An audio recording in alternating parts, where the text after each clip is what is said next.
Welcome to my first ever digital story on elementary school libraries.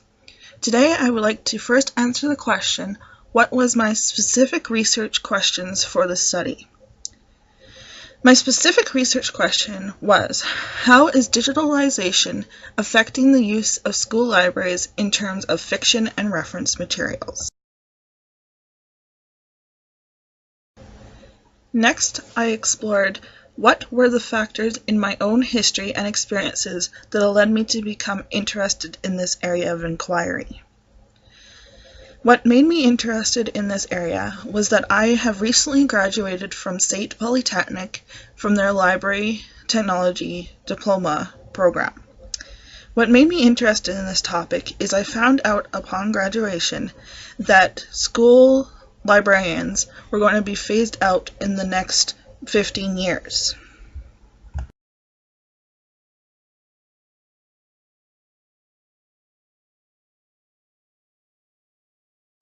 So what was the background and educational research literature related to my inquiry questions, and why was this background important to understand?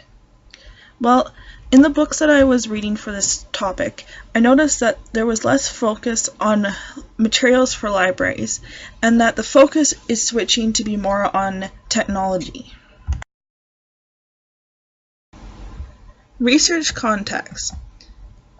I would first like to talk about where I conducted my study, who were my research participants, and how did I assure my participants that they would be protected from harm and that they would not be exposed to risks. I conducted my study through the use of Google Survey, and I also sent out interviews to teachers in a grade 3/4 split classroom.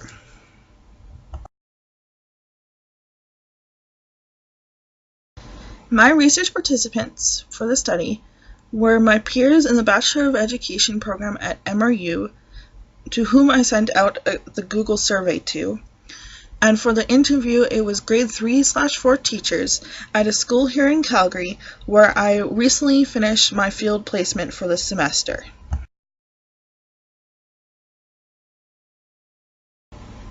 So how did I ensure that I would protect my participants from harm and that they would not be exposed to risks? Well, on my Google survey, I had a sentence that indicated that their answers would remain anonymous. And also for the interview questions that I sent out, I asked teachers not to put down their name, so I didn't know who was answering each question. I will now talk about my methods of investigation for this study.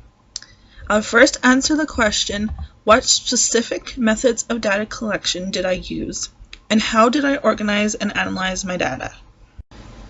In order to collect my data, I used surveys and interviews. How did I organize and analyze my data? Well, for the survey, I created bar graphs and pie charts so that I can compare and contrast these with each other. Then for interview questions, I'll be putting the answers to the questions together and comparing and contrasting them for my final research paper.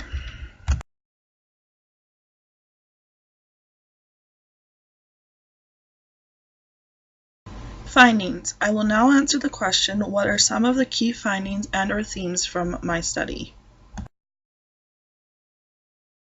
So the first question that my peers had to answer when starting the survey was, what grade level were they going to focus on for answering the remainder of the questions? So after establishing what grade level they were going to answer these questions with, I then asked, was there classroom time devoted to reading? Out of 28 students that answered the survey question, 96% indicated that yes, there was classroom time devoted to reading. 4%, or one of my peers, said no, there wasn't classroom time devoted to reading.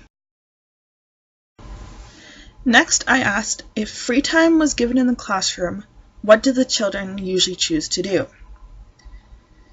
44% choose to read books. 26% choose to work on the computer. And 31% choose to do something else. This could be like working on unfinished work or going to the library, something like that.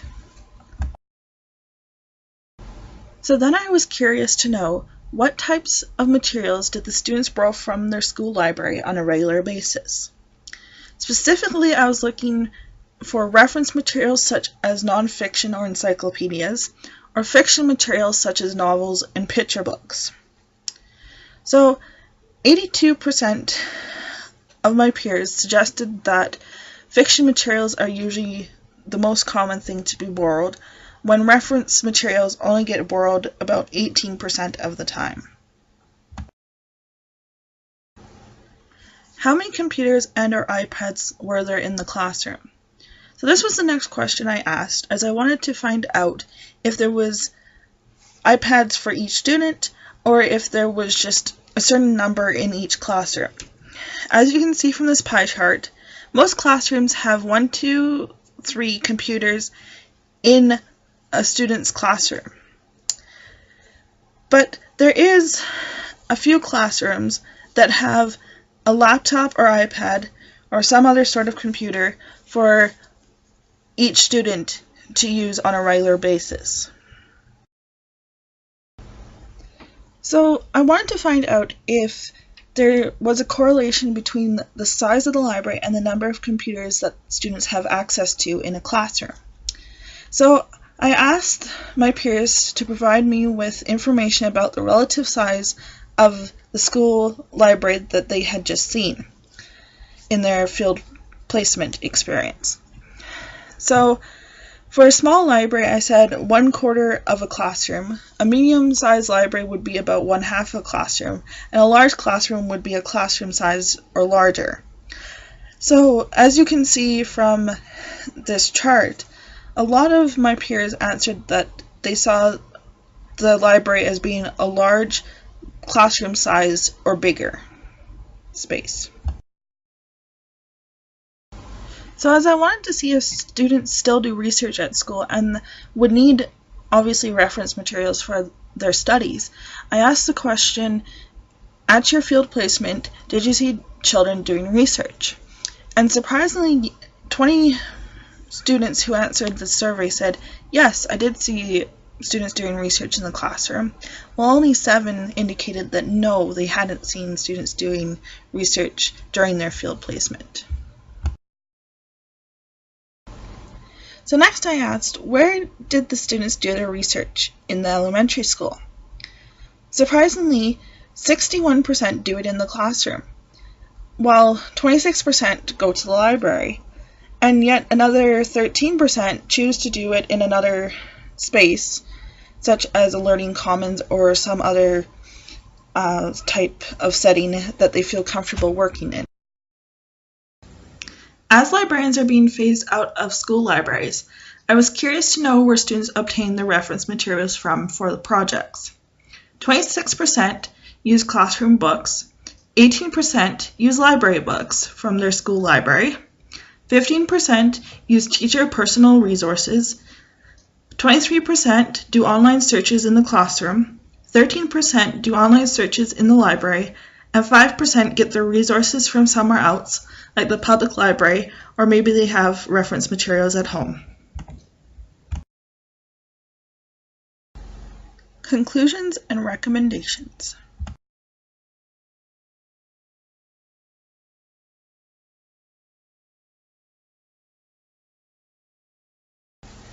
In this section, I will talk about what is the study's potential significance for my future teaching practice as an elementary school teacher, and what are some of the future research questions that the study has identified.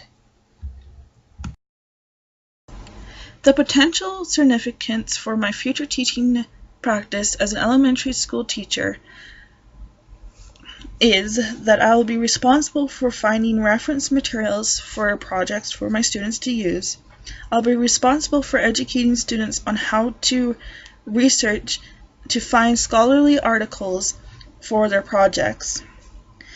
I'll be responsible for encouraging students to read and sharing the joy of reading to the students. I'll be responsible for teaching language development, and along with this, is how to use technology to support reading development through word games. I will also be responsible for encouraging parents to read with their students, as this expands their language. So what are some future research questions that this study has identified? Well, are librarians still needed in school libraries to help categorize and retrieve information? Who's going to teach students how to search and find information through the use of keywords or other Boolean operators? Who is going to be responsible for training teachers and students on how to find relevant and scholarly information for assignments? Who's going to train teachers, students, and parents on how to use new technology to support their learning? What is the future of librarians? Will they be staffed? And how will they be configured if it's not really a library? Who will do this configuration? And how will this space be used so it's effective? Who will maintain the fiction selection and recommend different books to students?